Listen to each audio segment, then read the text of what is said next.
네, 오늘 열왕기하 말씀을 통해 여호와를 위한 열심이라는 제목으로 여러분들 함께 말씀 나누도록 하겠습니다. 우리 옆에 계신 분들에게 이렇게 인사하겠습니다. 사랑합니다. 축복합니다.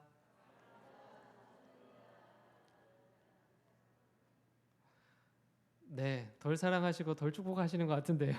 네, 한 번 더 인사할 때는 옆에 계신 분을 보면서 당신의 얼굴을 보니 하나님의 얼굴을 보는 것과 같습니다. 인사하겠습니다.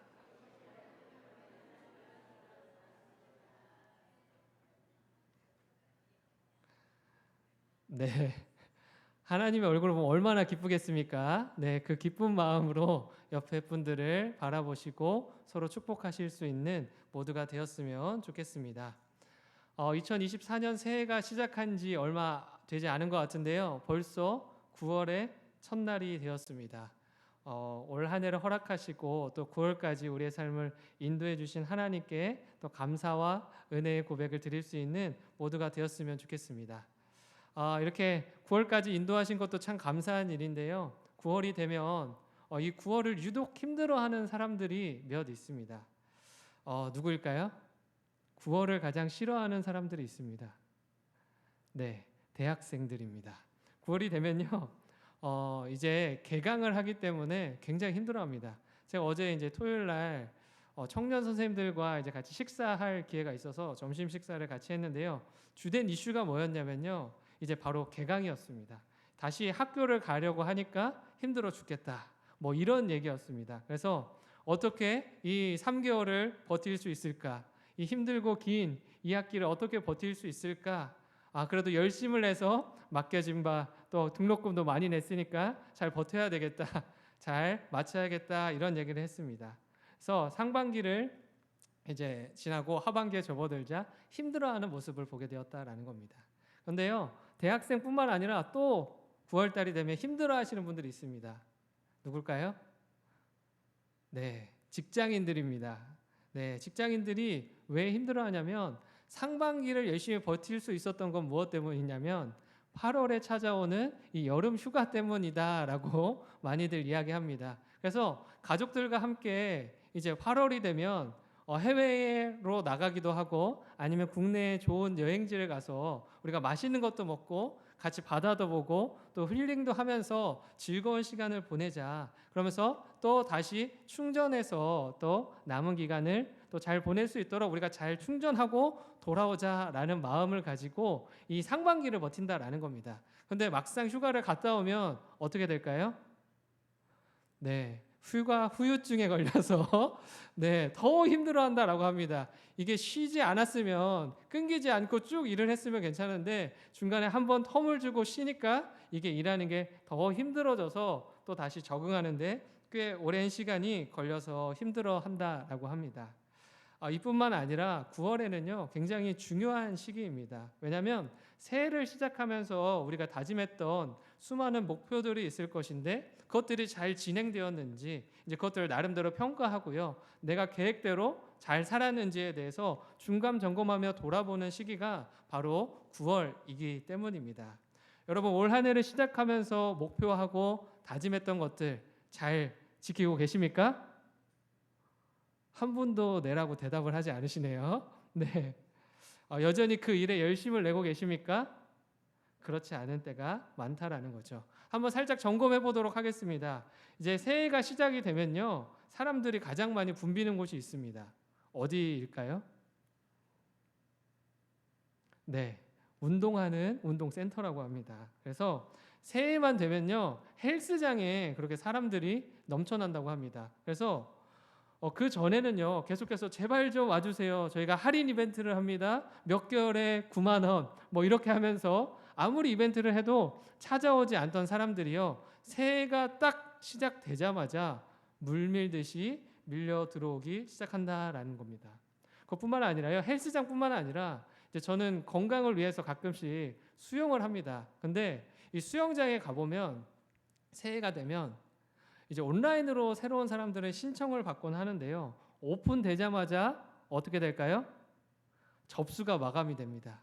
대학생들이 수강 신청하는 것보다 더 힘들어요. 네, 어르신들이 일찍부터 새벽 한 5시부터 가서 막 줄을 서 계시고 또 온라인으로는 또 젊은 사람들이, 빠른 사람들이 네, 눈에 불을 켜고 일어나서 접속해서 신청하는 바람에 결국 아직까지 제가 신청하지 못하고 네, 자유수영을 열심히 다니는 그러한 상황이 되었다라는 겁니다. 이처럼요, 새해가 되면 많은 사람들이 이 건강에, 육적인 건강에 챙기려고 더 열심을 내는 모습을 볼 수가 있습니다.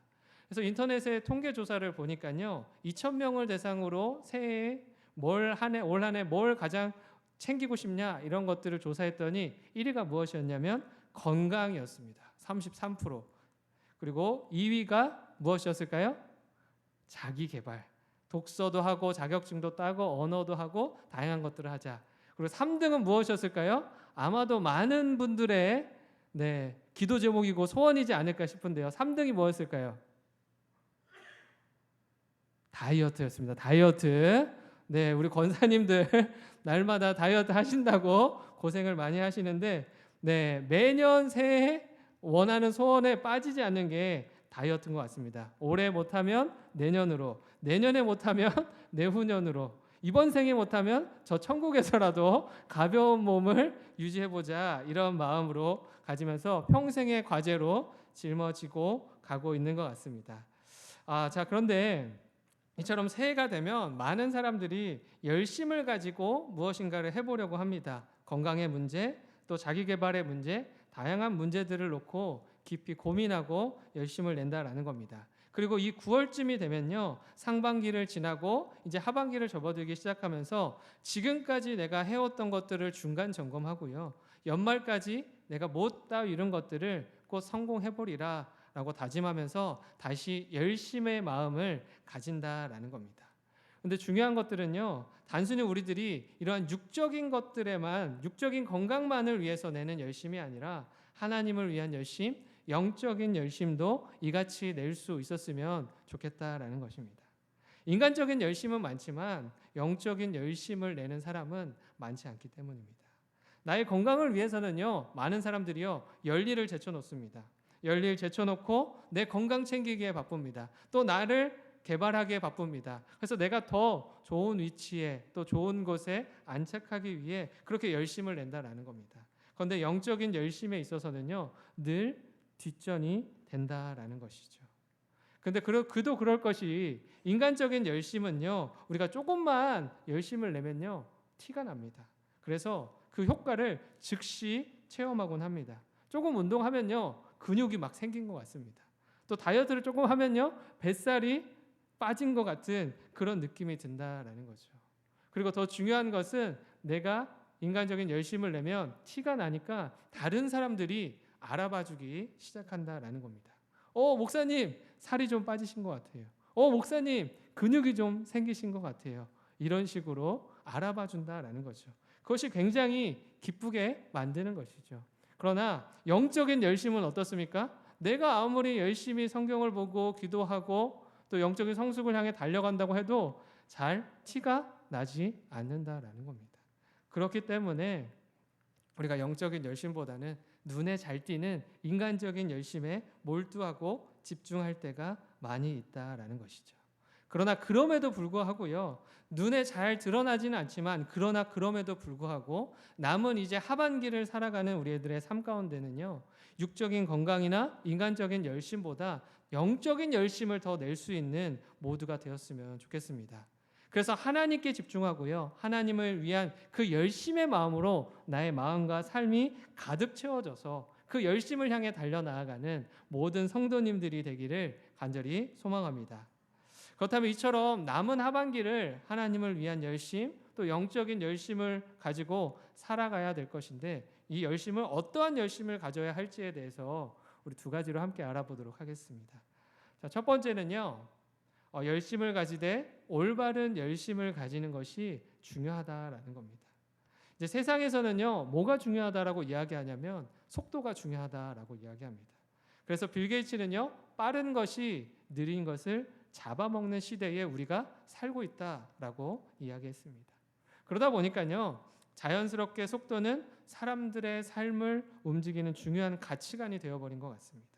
그러나 우리는요, 하나님을 믿는 사람들은요, 빨리 달리는 것, 빨리 나아가는 것, 빨리 올라가는 것, 그러한 것을 목표로 하는 사람들이 아니라는 겁니다. 우리들의 신앙생활은요, 선착순이 아니기 때문입니다. 그러나 무엇이 그리도 급한지 사람들은요, 빨리빨리를 날마다 외치면서요, 열심을 내서 달려가고 있습니다.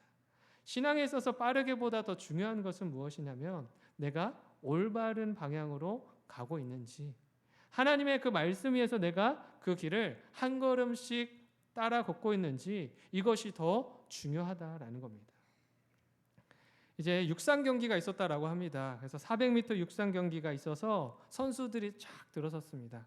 근데 출발 신호와 함께 한 선수가 정말 세계 신기록에 가까운 신기록으로 결승선을 통과했다라고 합니다. 하지만 그 모습을 본 관중들이요, 박수를 치는 게 아니라 비난의 손가락질을 했다라고 합니다. 이유가 무엇이었을까요?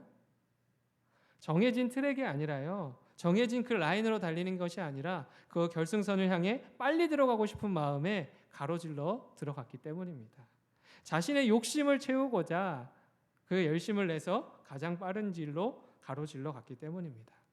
가장 빨리 도착한 선수라고 할지라도, 아무리 좋은 기록, 세계 기록을 세웠다라고 할지라도 경기의 룰을 벗어나고 경기에 그려져 있는 그 라인을 벗어나면요, 그는 경기에서 절대 승자가 될 수 없다라는 것이죠.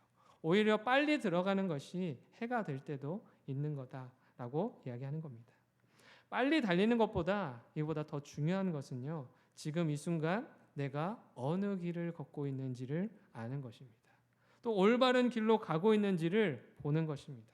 마찬가지로요, 영적인 열심에 있어서도요, 내가 걸어가고 있는 이 길이, 내가 열심을 가지고 나아가는 이 길이 정말 하나님을 위한 길인지 항상 돌아보고 점검하는 것이 우리에게 필요하다라는 겁니다.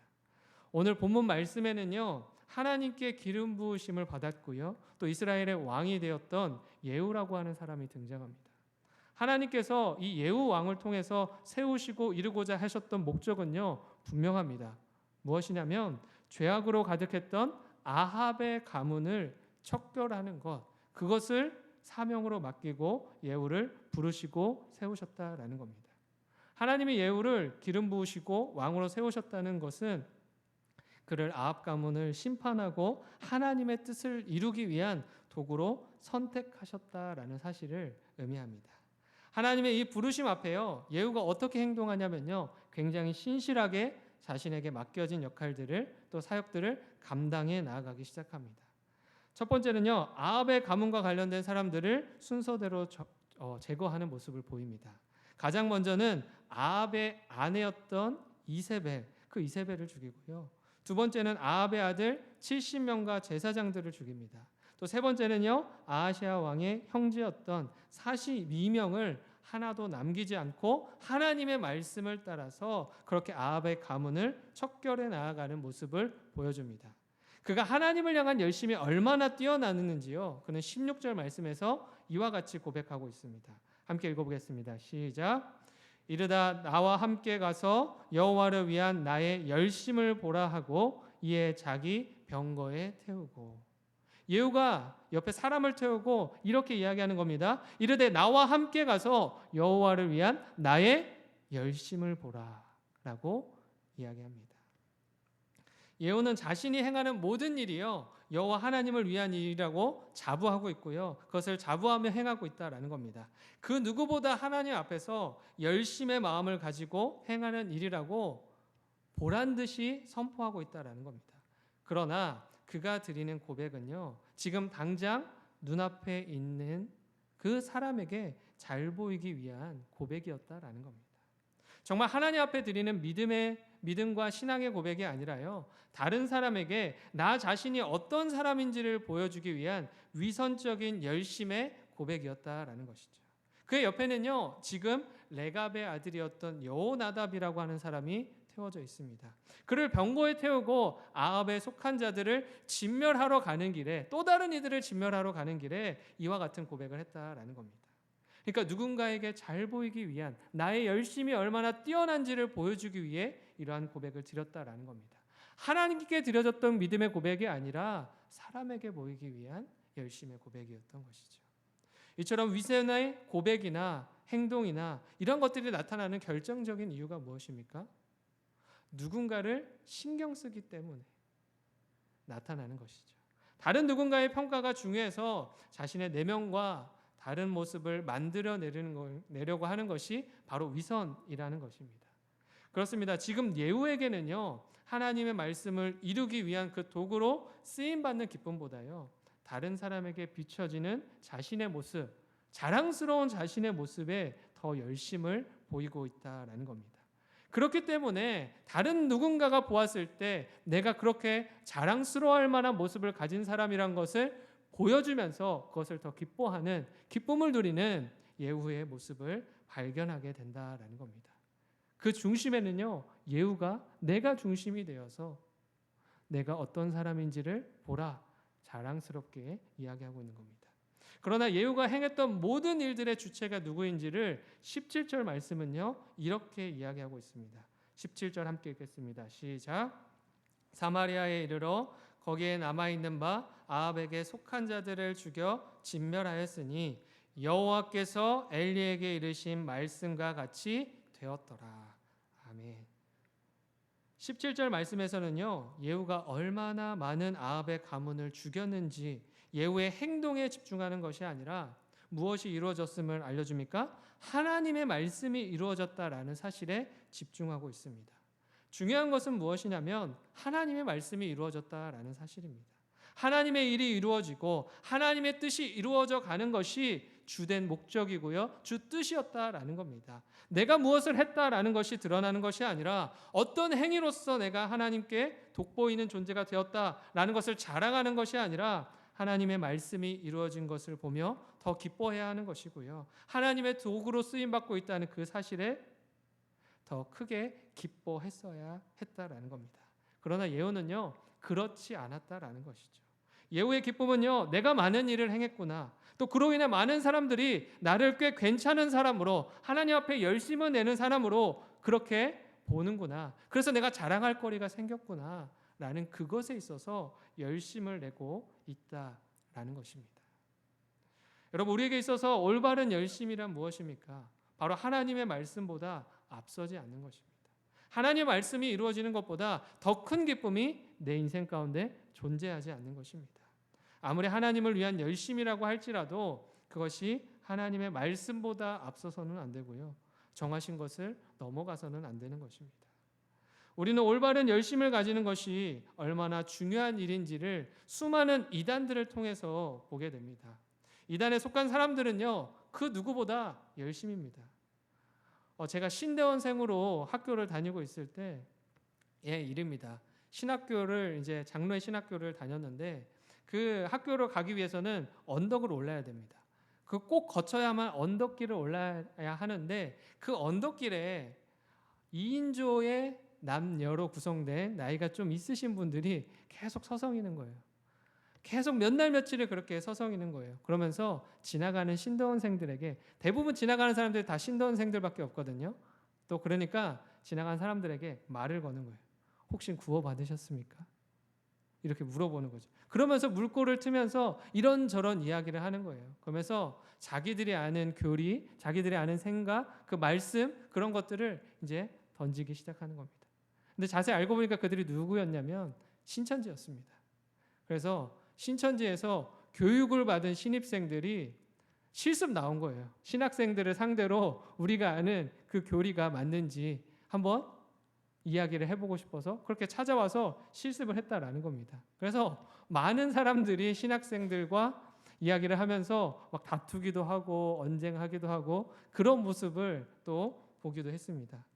정말 그런 모습을 보면 열심히 정말 대단하다, 이런 생각이 들었습니다.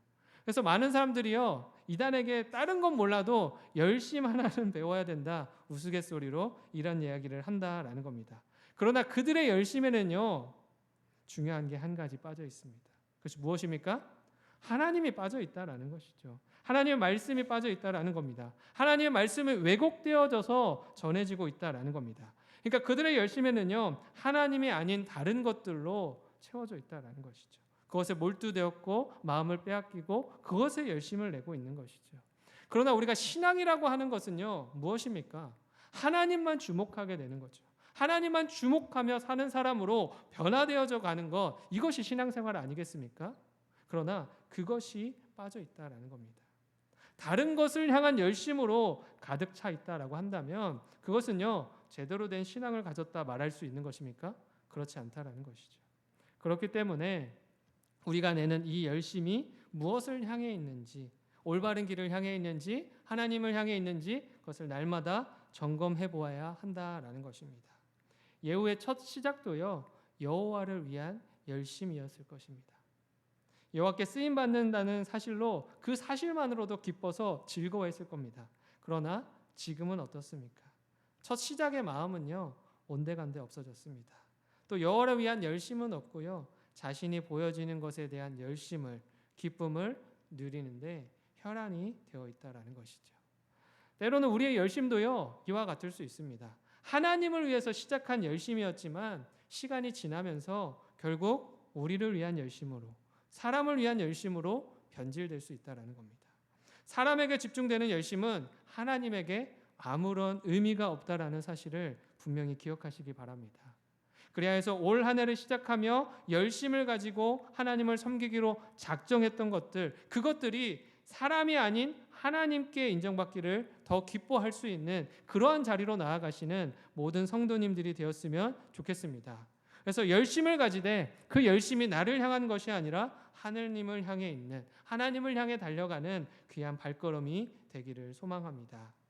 오늘 이 시간 우리들이 가진 열심은 어떤 열심입니까? 하나님보다 내가 더 앞서 있는 열심은 아닌지, 하나님 말씀보다 내 의욕이 더 앞서 있는 것은 아닌지 점검할 수 있기를 바랍니다. 또한 하나님께 쓰임받는 그 기쁨보다 내가 무엇인가를 하고 있다, 또 자랑할 만한 그런 자랑거리가 생겨서 기뻐하는 열심은 아닌지 돌아볼 수 있기를 바랍니다. 올바른 열심은 하나님께서 말씀하신 그 말씀의 대로를 걷는 것입니다. 때로는 우리가 걷는 그 걸음이 느려도 괜찮습니다. 그것이 올바른 방향을 향해만 있다면요. 하나님께서는 빠르냐 느리냐 속도가 중요하다 말씀하시는 것이 아니라 하나님께서 말씀하신 그 말씀 위에 있느냐, 그 위에서 열심을 내고 있느냐, 이것을 더 주목하고 계신다는 사실을 기억하며 오늘 하루도 또 이번 한 주간의 삶도 하나님이 기뻐하시는 그 열심에 우리의 삶을 내어드릴 수 있는 모두가 되기를 간절히 소망합니다. 시간 두 번째 중요한 포인트를 함께 읽어보도록, 우리가 내야 될 열심에 대해서 함께 큰 목소리로 읽어보겠습니다. 시작.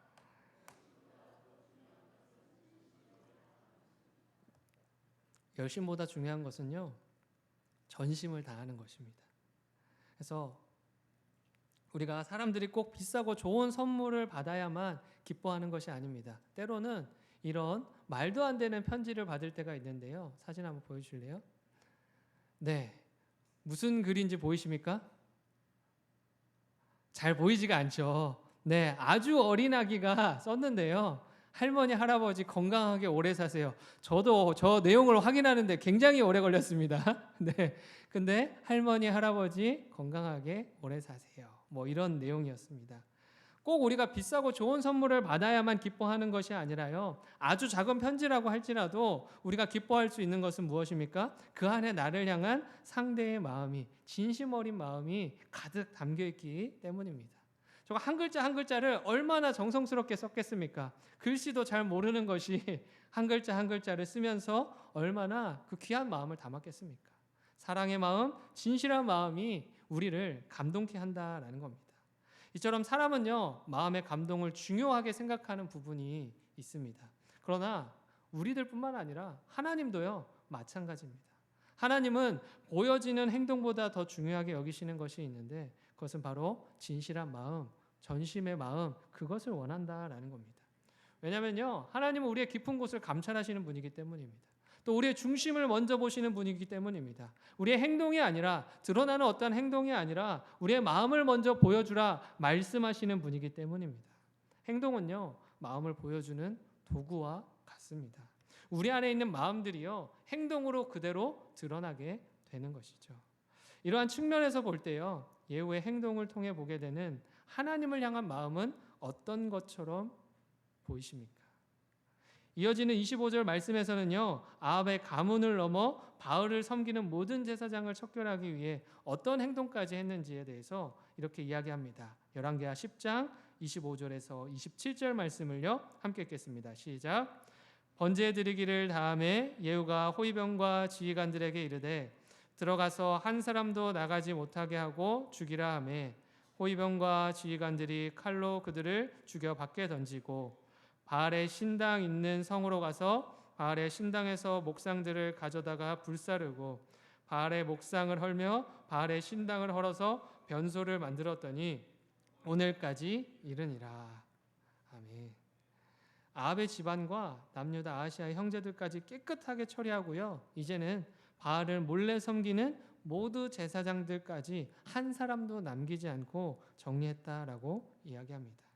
바알의 흔적이 남아있는 모든 곳곳은요, 이제 흔적을 모두 다 지워버리고요, 그것을 변소로 만드는 열심을 보였다라는 겁니다. 하나님께서 말씀하신 것처럼 우상의 모든 흔적들을 지워내며 그가 가진 열심이, 또 하나님을 향한 마음이 얼마나 컸는지를 보여주었다라는 겁니다. 그러나 이처럼 하나님께 열심을 내고 하나님을 향한 사랑의 마음은 있는 것 같았지만 예후는요, 하나님이 가장 기뻐하지 않으시는, 가장 미워하시는 한 가지 모습에서 충실하지 않았다라는 사실을 29절 말씀을 통해 보게 됩니다. 29절 말씀 함께 읽겠습니다. 시작. 이스라엘에게 범죄하게 한 느밧의 아들 여로보암의 죄, 곧 베델과 단에 있는 금송아지를 섬기는 죄에서는 떠나지 아니하였더라. 하나님이 북이스라엘 왕에게 가장 원하셨던 것 한 가지가 있는데 그것은 무엇이냐면 여로보암의 죄에서 떠나는 것이었습니다. 여로보암이 지었던 그 악한 죄들에서 멀어지는 것이었습니다. 여로보암의 죄는 무엇이냐면요, 베델과 단에 금송아지를 세웠고요, 그 우상을 세웠던 것이고, 또 일반 제사장을, 일반인이었던 사람들을 제사장으로 세워서 이스라엘 백성들을 영적으로 잘못 이끌었던 죄였습니다. 또 절기를요 마음대로 변형시켜서요 이스라엘 백성들을 혼란에 빠뜨리게 만들었습니다. 하나님은요 북이스라엘 왕들에게 이것을 원하셨습니다. 이 세 가지 죄, 여로보암이 지었던 이 죄에서 그것을 답습하지 말고 그것을 버리고 제하여 버리고 다시 하나님께 정직한 모습으로, 거룩한 모습으로 돌아와라 라고 했다라는 것이죠. 그런데 그 뒤를요 예후가 똑같이 따라 걸었다라는 겁니다. 여로보암이 지었던 그 죄를 답습했고요, 똑같이 그 뒤를 따라서 베델과 단 사이에 있는 금송아지를 섬기는 모습을 보여주었다라는 겁니다. 여로보암이 이 베델과 단 사이에 금송아지를 세웠던 이유가 있습니다. 그 이유가 무엇이냐면 열왕기상 12장 26절에서 28절은 이렇게 이야기합니다. 그의 마음에 스스로 이르기를 나라가 이제 다윗의 집으로 돌아가리로다. 만일 이 백성이 예루살렘에 있는 여호와의 성전에 제사를 드리고자 하여 올라가면 이 백성의 마음이 유다 왕된 그들의 주 르호보암에게 돌아가서 나를 죽이고 유다의 왕 르호보암에게로 돌아가리로다 하고, 이에 계획하고 두 금송아지를 만들고 무리에게 말하기를 너희가 다시는 예루살렘에 올라갈 것이 없도다. 이스라엘아, 이는 너희를 애굽 땅에서 인도하여 올린 너희의 신들이라 하고. 여로보암이 무엇 때문에 이 금송아지를 만들었다라고 이야기합니까? 결국에는요 자기 때문이었습니다. 자기를 따르는 사람들이 예루살렘으로 남유다로 돌아갈까 봐. 그래서 사람들의 수가 줄어들고 자신의 평판이 좋아지지 않고 안 좋아지고 자신의 존재가 잊혀지게 될 것에 대한 그 두려움 때문에 베델과 단 사이에 금송아지를 만들어서 예루살렘에 가지 말고 여기서 이것을 섬기라라고 했다라는 것이죠. 하나님의 것을 지키기 위해 열심을 냈던 여로보암이 아니라 자기 것을 지키기 위해 전심을 다했던 여로보암이었다라는 것이죠. 그래서 하나님의 형상을 대체할 형상을 만들었고요, 북이스라엘의 많은 사람이 오랜 시간 머물 수 있도록 그렇게 자기 자리를 지켜나갈 사람들이 함께 하도록 원했다라는 겁니다. 하나님을 지키기 위해서 하는 싸움이 아니라 사람을 위해 지키기 위해서 싸움을 하고 있고요, 자신을 지키기 위한 싸움에 마음을 쏟아 붓고 있는 것입니다. 그런데요 예후의 상황도요 여로보암과 크게 다르지 않았다라는 겁니다. 하나님께서 말씀하신 여러 가지 일들을 잘 처리했지만 가장 미워하고 싫어하시는 그 부분에 있어서는 버리지 않았다라는 겁니다. 하나님의 말씀이 이루어지는 것을 보면서 하나님께서 이 놀라운 일을 나를 통해 이루어 가시는구나. 그럼 더 하나님께 더 거룩하고 성결하게 하나님 말씀을 따라서 하나님 말씀의 능력을 따라서 가야겠구나. 이렇게 결단하는 것이 아니라 이제 하나님의 말씀이 이루어지면서 자신의 눈에 가시거리 같은 사람들이 없어지게 되고 점차 정권이 안정되자 하나님의 간섭을 받는 이스라엘이 아니라 예후 자신이 왕으로서 다스리는 이스라엘을 만들고 싶어 했다라는 겁니다. 그래서요 우상도 받아들인 겁니다. 또 여로보암의 죄도 그대로 따랐던 겁니다. 예후 역시요 하나님을 위해 마음을 다해 전심으로 섬기는 것 같지만 실제로는요 그 마음이 자기에게 향해 있었다라는 겁니다. 자신에게 쏟은 그 마음이었다라는 것이죠. 전심을 다한다고 하지만 행동은 그런 척 하고 있지만요 그 안에 담긴 마음을 들여다보니 하나님을 향해 있는 것이 아니고 자신을 향한 전심이었다라는 겁니다.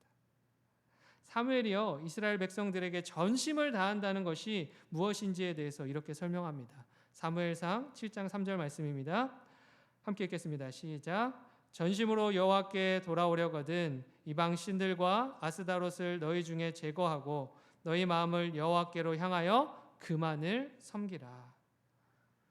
여호와 하나님께 마음이 집중되고요 여호와 하나님께로 나의 삶이 온전히 향해 그분만을 섬기는 것이야말로 전심을 다하는 것이다. 전심을 다한다는 것은 이런 것이다 라고 이야기하고 있습니다.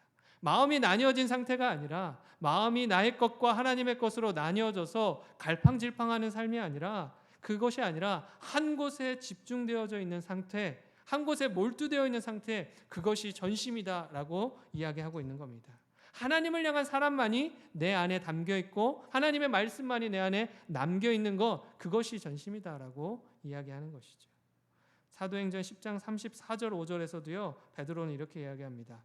베드로가 입을 열어 말하되 내가 참으로 하나님은 사람의 외모를 보지 아니하시고 각 나라 중 하나님을 경외하며 의를 행하는 사람은 다 받으시는 줄 깨달았도다. 하나님께서는요 외모가 아니라 마음의 중심을 보신다. 그러나 그 마음은요 그 마음에 하나님을 경외하는 마음이 있는가, 하나님의 말씀과 의를 따라 행하는 이것을 통해서 알 수 있다라고 이야기하는 겁니다. 하나님께서는요 예후에게 어떤 마음을 원하셨냐면 바로 이 마음을 원하셨던 것입니다. 하나님만 경외하는 사람으로서, 하나님만 바라보는 사람으로서, 하나님만 자신의 마음에 하나님만 남겨두는 그러한 사람으로서 그렇게 살아가기를, 그렇게 순종하며 살아가기를 원하셨다라는 겁니다. 그러나 예후의 마음은요 하나님으로 인해 채워져 있는 것이 아니라 자신으로 가득 채워져 있었던 것이죠. 물론 예후가 지금까지 하나님이 기뻐하실 만한 정직한 일을 많이 행했습니다. 그래서 하나님께서도요 그 일에 대해서는요, 업적에 대해서는요 이렇게 평가하며 말씀하셨습니다. 열왕기사 10장 30절입니다. 여호와께서 예후에게 이르시되 내가 나보기에 정직한 일을 행하되 잘 행하여 내 마음에 있는 대로 아합 집에 다 행하였은즉 내 자손이 이스라엘 왕위를 이어 사대를 지내리라 하시니라. 예후는요 하나님이 주신 사명을 감당하기 위해서 애쓴 것들을 확인할 수 있습니다. 하나님도요 이 열심과 정성의 마음을요 인정해 주시는 겁니다. 그래서 내 자손이 4대까지 왕위를 이어갈 것이다 라고 이야기합니다. 그러나 그럼에도 불구하고 예후에 대한 최종적인 결론이 무엇인지 아십니까? 31절은 이렇게 이야기합니다. 그러나 예후가 전심으로 이스라엘 하나님 여호와의 율법을 지켜 행하지 아니하며 여로보암이 이스라엘에게 범하게 한 그 죄에서 떠나지 아니하였더라. 예후는요 하나님을 향한 열심은 있었는지 모르지만 전심은 빠져 있었다라는 겁니다. 어느 정도 흉내는 내고 그런 척은 했을지 모르지만 온전히 쫓지는 않았다. 그것이 바로 이것이 그의 인생의 결론이었습니다. 열심보다 더 중요한 것은요 전심입니다. 열심보다 앞서야 하는 것은요 바로 하나님을 향한 우리들의 마음의 고백이라는 겁니다. 하나님이 가장 기뻐 받으시는 제물은요 열심도 아니고요 금은보화도 아닙니다. 그 무엇보다 우리가 드리는 온전한 마음의 제물, 완전한 마음의 제물, 그것을 간절히 원하신다라는 겁니다. 오늘 하루 우리의 마음과 생각 그리고 삶 속에서 열심히 하나님을 향한 열심이 하나님을 향한보다 전심이 앞서지 않기를 바랍니다. 오직 하나님을 향한 전심이 나의 삶을 이끌고요. 하나님의 말씀이 나의 삶을 이끌어서 열심으로 나아가는 것이 아니라 그 전에 이미 하나님을 향한 전심이 있어서 열심을 뒤따라가는 그러한 삶을 살아가는 우리가 되기를 소망합니다. 그래서 우리가 우리의 마음을 들여다보고요. 만약 열심으로 또 나로 나의 생각으로 나의 어떠함으로 가득 채워져 있는 나 자신을 발견하게 된다면요. 그 자리에 멈춰서서요. 우리의 열심을 비워내고 다시금 먼저 하나님을 향한 전심의 마음으로 채워 넣을 수 있는 모두가 되었으면 좋겠습니다. 처음 잘하는 것은 너무나 중요합니다. 그러나 더 중요한 것은요. 마지막까지 그 일을 잘 해 나아가는 것입니다. 내 인생의 마지막 순간까지 순종의 열매가 있어야 하고요. 하나님을 향한 사랑의 고백이 있어야 합니다.